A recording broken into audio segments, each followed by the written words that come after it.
호남까지 포함해서 전국적으로 대학에서 이렇게 재학생 시국 선언이 이어나는 이런 현상들. 더 이상 젊은 청년들이 예전처럼 국민의힘은 기득권 정당, 그러니까 민주당이 개혁 정당이라고 보지 않는다라고 생각합니다. 그러니까 반대로 말하면 민주당을 기득권 정당이라고 인식을 하고 있는 거죠. 우리 박민영 대변인 상당히 젊은 30대 또 대표하는 정치인인데 지금 청년들이 대통령 지지가 높고 탄핵 반대 집회에도 많이 나오고 하는 데 이어서 이제는 공식적으로 대학생들이 나서고 있어요. 서울대에서 탄핵 반대 시국 선언이 있었고요. 연세대도 그랬습니다. 맞습니다. 고려대에서도 탄핵 반대 시국 선언 이제 실시한다고 합니다.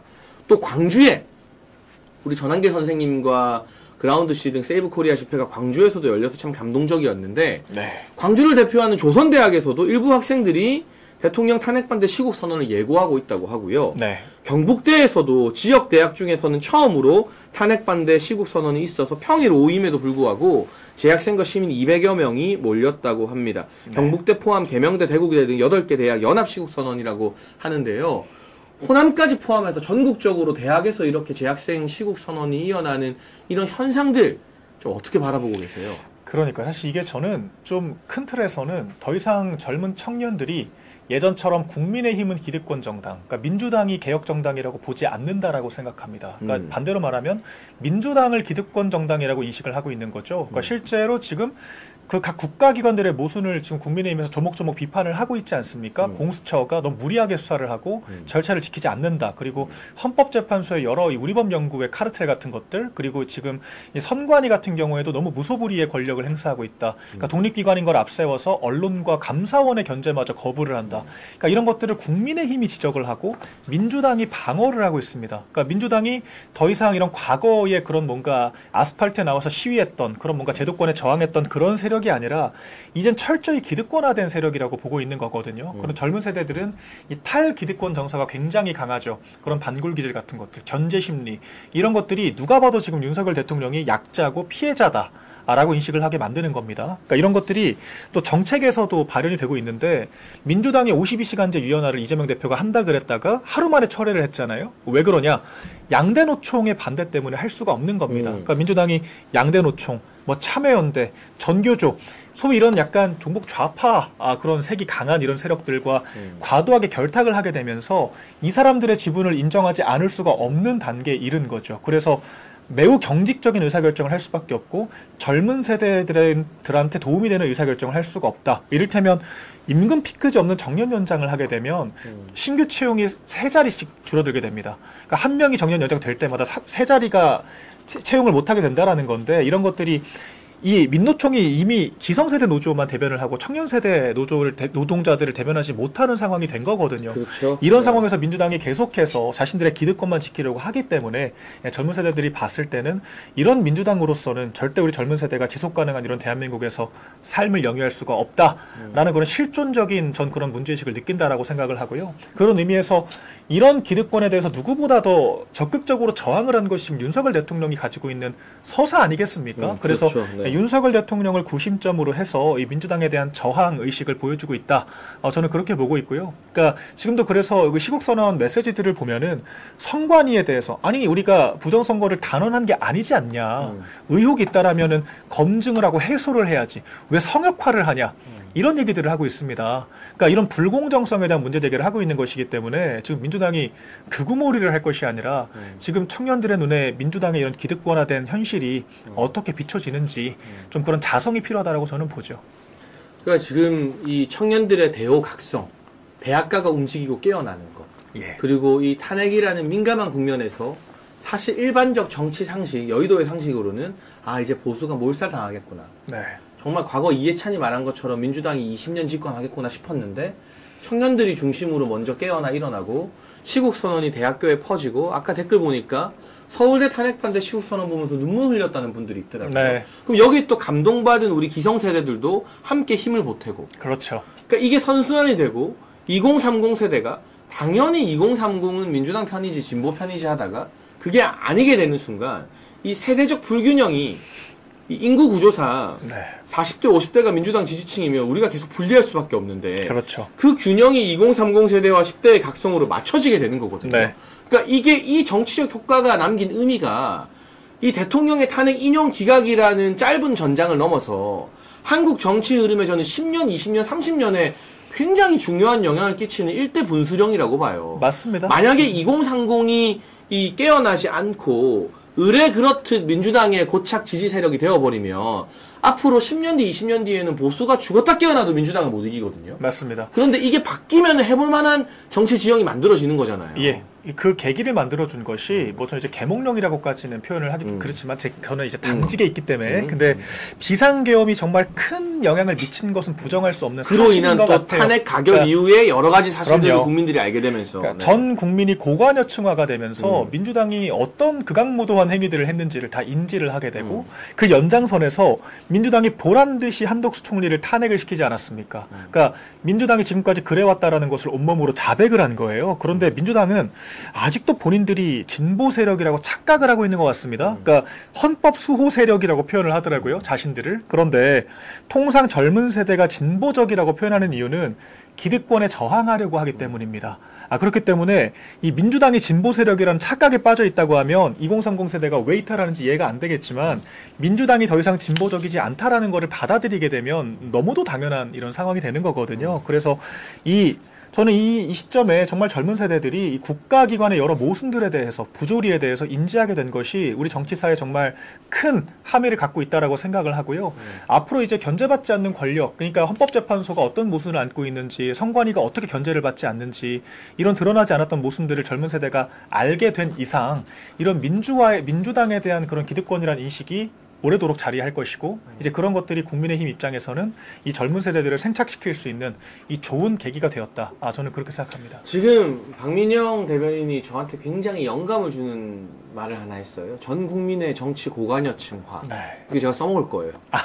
자주 사용해 주시죠. 왜냐하면 여러분 지금 많은 정치평론가나 여의도에서 밥 벌어먹고 사는 사람들이 무슨 이야기 하냐. 지금의 여론조사에서 중도층은 안 잡힌다.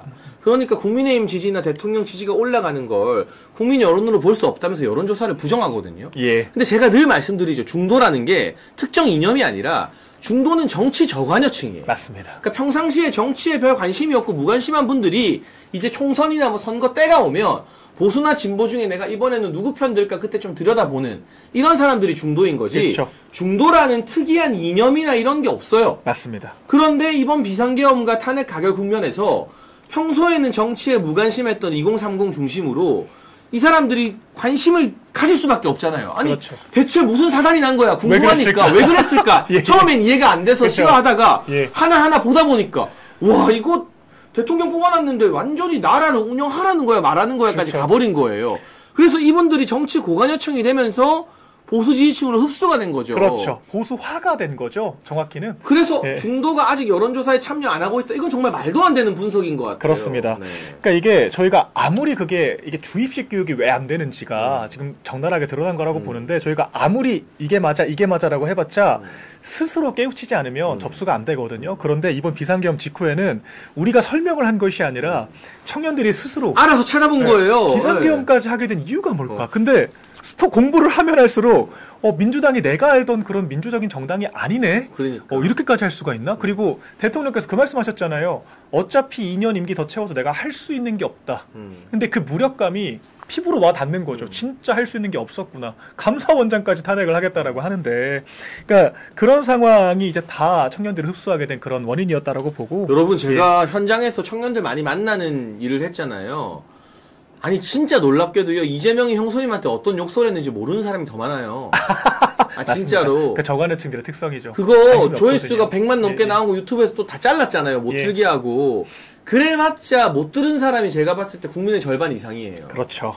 많이 들었으면 1000만 명이에요. 예. 근데 그럼 나머지 4000만 명은 못 들은 거예요. 5천만 네. 국민 중에서. 그냥 뭐 심한 욕설 했겠지. 그거 정도는 아는데 그쵸. 그 뉘앙스와 그 저열하고 천박한 그 예. 욕설과 꿈에 나올 것 같은 그걸 사람들이 몰라요. 그리고 민주당에서 그거는 불행한 가정사였고 뭐 형수님과 형님이 뭐 정신적으로 문제가 있었고 뭐 어머님을 괴롭혔고 이렇게 또 동정표 사는 플레이를 해놓고 개딸들이 그거를 막 퍼트려놔서 네. 사람들이 잘 몰라요. 맞습니다. 그만큼 우리처럼 유튜브 보고 방송 보는 사람이 아니라 대다수 국민들은 정치 그럼요. 무관여층이거든요. 그러니까 그런데 이번에는 나라가 뒤집히니까 네. 정치 뉴스를 안 볼래 안 볼 수가 없잖아요. 맞습니다. 들여다보니까 알게 된 거예요, 진짜. 그러니까 이게 중도라는 허상을 쫓았던 선거치고 이긴 적이 없다라는 없어요. 게 저는 네. 거기서 드러나는 게 제가 그래서 한동훈 전 대표를 뭐라 표현하냐면 그 리버스 박지현이다. 그 2022년에 지방선거를 이끌었던 민주당의 박지현 전 비대위원장이었던. 비대위원장. 네. 근데 그때 박지원 씨가 똑같이 했습니다. 최강욱 때문에 최강욱의 성비위를 징계를 제대로 안 해서 그러니까 86세대를 우리가 청산을 안 시켜서 공천하는데 청년들이 너무 없다 이거예요. 이런 식이면 중도층의 마음을 잡을 수가 없다라고 계속 뭐 멱살을 잡겠다는 얘기까지 해가면서 자해만 했잖아요. 어떻게 됐습니까? 민주당이 13대 4로 역대급 대패를 했죠. 폭망했죠. 그러니까 민주당 지지자들이 투표장에 안 나왔습니다. 박지원 보기 싫다고. 근데 지금 한동훈 전 대표가 똑같은 거예요. 지난 총선 때 이종섭 황상무 때문에. 그런데 말씀하신 것처럼 아니 이재명 그런 형수욕설 영상도 안 보시는 분들이 이종섭이 누구라고, 이종섭이 뭐라고 5, 60석이 왔다 갔다 합니까? 아니 그리고 황상무가 누군지 누가 알아요? 제 말이요. 그거를 한 달이나 얘기를 한 거예요. 당대표의 입으로. 당대표의 입으로 얘기를 하니까 뉴스가 되는 거죠. 그러니까 저는 그래서 박지원이 했던 것과 한동훈이 했던 것은 똑같다. 정말 미러링을 하고 있다. 그런데 결과적으로 양쪽 다 선거가 폭망했다. 그런데 한번 민주당한테 물어보시면 아니 그럼 2022년 지방선거 누구 때문에 졌습니까? 그 이재명과 최강욱 때문에 vs 박지원 때문에 다 박지원 때문에 100이면 100 졌다, 박지원 때문이라고 얘기해요. 그런데 왜 이번 대선은 대통령과 이종섭 때문에 졌다라고 이야기를 하나요? 그런 것들을 증폭시키고 자해하고 마리 앙투아네트 같은 막말까지 해가면서 그 뉴스조차 안 나왔던 그런 뭐 디올백 사건까지 다시 비화시킨 게 바로 지도부 아니었나요? 당시에? 그러니까 이런 부분들을 직시를 해야 되고 그 중도라는 허상을 쫓을 것이 아니라 정말 대세를 형성하는 저는 이 위닝 멘탈리티를 가지고 선거를 가져가는 게 맞아요. 중요하다라고 생각을 합니다. 아예 지난 대선 때도 윤석열 대통령도 여러 네거티브가 있었어요. 하지만 저희가 우리 믿음대로 가면 이긴다라는 그런 위닝 멘탈리티를 가지고 선거를 전념한 결과 우리가 승리를 할 수 있지 않았습니까? 그러니까 지금도 그 인플루언서들이 어디가 맛집이라고 딱 꽂아주고 여기로 따라오라고 리드를 하면 팔로우를 하는 게 바로 저관여층의 속성입니다. 그래서 우리가 그런 것들을 가지고 정말 내부에 우리 그 단결된 그런 생각과 이념 기치로 똘똘 뭉칠 생각을 해야지. 아유, 저는 사실 우리 장철구님 그 경선 공천 취소할 때도 정말 경악을 했다니까요. 아니 본인이 준 공천이 아니에요. 당원들이 준 공천이에요. 그치, 경선을 이겼으니까. 당원들이 준 공천, 그 시스템 공천으로 된 건데 그걸 본인이 무슨 자격으로 그것을. 그러니까 그때부터 저는 사실 결속이 느슨해지고 풀어진 거라고 생각을 하고 그런 식으로 그 내부에 자해를 하는 정치로는 절대 중도층은 고사하고 집토끼마저 놓치게 되는 결과가 온다. 그러니까 비례대표도 폭망한 거죠. 그러니까 지금 또 풀어왔고. 중요한 이야기 했는데 역시 현장에 있어 본 사람들은 알아요. 이 중도라는 정치 무관여층은요. 예. 이길 것 같은 쪽에 그럼요. 가요. 사람 많아야 줄 서는 거예요. 네. 맛집 갈 때. 정말로. 왜냐하면 기본적으로 성향 자체가 특정 이념이 아니라니까요. 그렇죠. 중도는. 냉정하게 말해서 중도는 정치 저관여층, 무관여층이에요. 그렇죠. 그럼 그분들의 특징은 잡음이 안 나는 쪽을 선호하고요. 그럼요. 그러니까 당내에서 갈등이 일어나고 우리끼리 막 싸우고 대통령실 공격하고 이게 최악이야. 그렇죠. 민주당은 비명계 학살해버리면서 찍소리도 못하게 만들었잖아요. 그렇죠. 약간 시끄러웠지만 그냥 이재명이 힘으로 눌러버렸어. 맞습니다. 그게 좋은 정치라는 건 아니지만 그렇죠. 그게 오히려 상대적으로 중도에 어필하는 정치 스타일인 거예요. 맞습니다. 시끄러운 거 집안 싸움하는 거 중도가 제일 싫어해. 무관여층이 제일 싫어한다고. 그렇죠. 그러니까 이 친한계가 참 관념적인 것이 이 선거라는 게 이거 정당의 목적이 뭡니까? 선거 승리하고 집권하는 거잖아요. 그렇다고 하면 우리가 결과의 합리성, 그러니까 선거를 이기는 게 우리한테 합리적인 거예요. 제한된 시간 동안 가능한 많은 사람들을 설득해서 선거를 이기는 것. 그런데 이 소위 한동훈계라는 사람들을 보면은 과정의 합리에 지나치게 집착을 하면서, 근데 합리도 제가 보기에 아니야. 그냥 우리가 소위 기성 주류 세력들을 비판하고 구태로 몰아야 내가 개혁적인 그런 포지션을 가져갈 수 있기 때문에 정말 자해를 하는 거라고 저는 생각을 하고 그 결과 당의 이미지를 망치는 거거든요. 잡음을 만들고.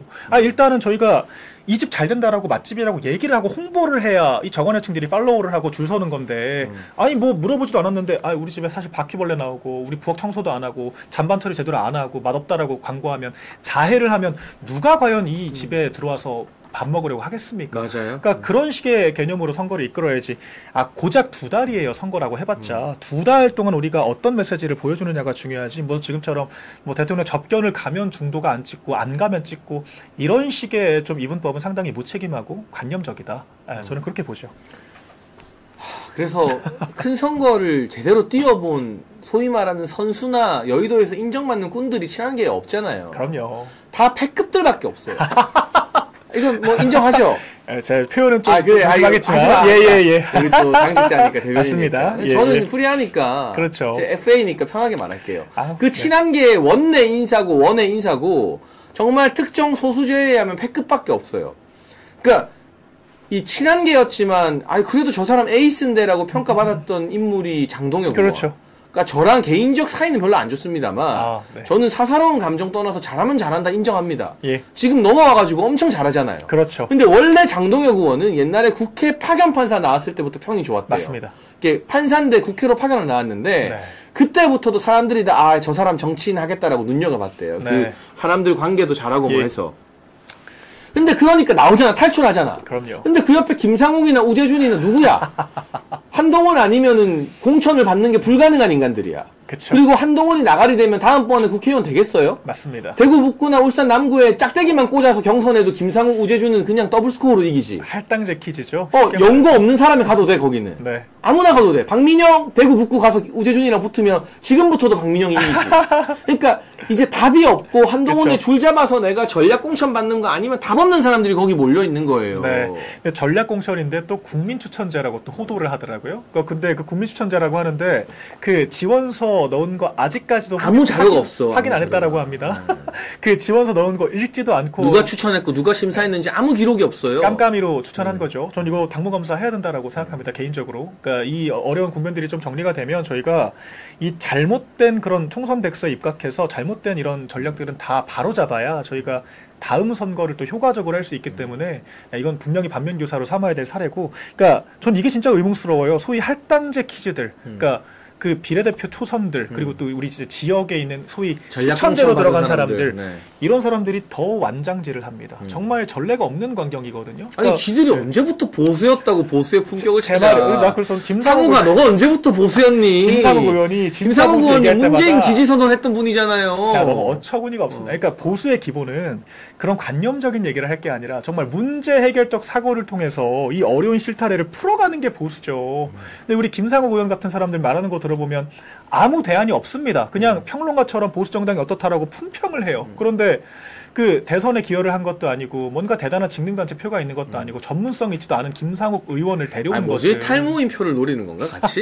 뭐야 그 도대체 의미가. 대머리들이 문제입니다. 네. 아무튼 그 데려온 것은 어쨌거나 당에 좀 새로운 리프레시를 하고 좀 기여를 하라고 혜택을 준 건데 특혜를 준 건데 그걸 오히려 적반하장구로 자기가 손님처럼 당을 품평을 하잖아요. 얼마나 무책임합니까? 그러니까 제가 늘 강조하는 게 자기 길 가도 돼요. 그럼요. 누구나 자기 정치를 해야죠. 그렇죠. 그런데 어느 정도는 밥값은 하고 자기 독립을 하라는 거예요. 아니, 받은 거밖에 없어. 아무것도 안 했는데 특혜 받아서 공천 받았어. 그렇죠. 그러면 공천 준 이 당에 대해서 밥값은 하고 헌신한 다음에 네 갈 길을 가라는 거예요. 예. 영원히 뭐 복종하라 이런 게 아니라. 개별 헌법기관 얘기할 거면 언감생심 국민의힘 간판 없었으면은 그 지역에서 될 사람이냐고요. 1%는 얻었겠습니까? 그러니까 그게 황당한 거죠. 자기 객관화가 너무 안 됩니다. 제가 늘 강조하죠. 방금 댓글로도 나왔지만 3류를 써야 복종한다. 충성한다. 네. 1류를 갖다 놓으면요. 내가 원래 유능하니까 고마운 줄 몰라요. 근데 3류를 갖다 놓으면 내가 도저히 국회의원 될 감이 아니었는데 나를 만들어줬네. 절대 충성 복종하는 거예요. 근데 이게 좌파들의 또 인사법이에요. 이재명 대표가 그 소위 친이계라고 하는 사람들, 친명계라고 하는 사람들 끌어모은 게 딱 그런 방식이었죠. 아니 그리고 문재인 때도 무슨 약국 하던 사람들 식약처장 시키고 이랬잖아요. 맞습니다. 이게 3류를 높은 자리 줘가지고 충성시키고 복종시키는 좌파 인사법인데 그렇죠.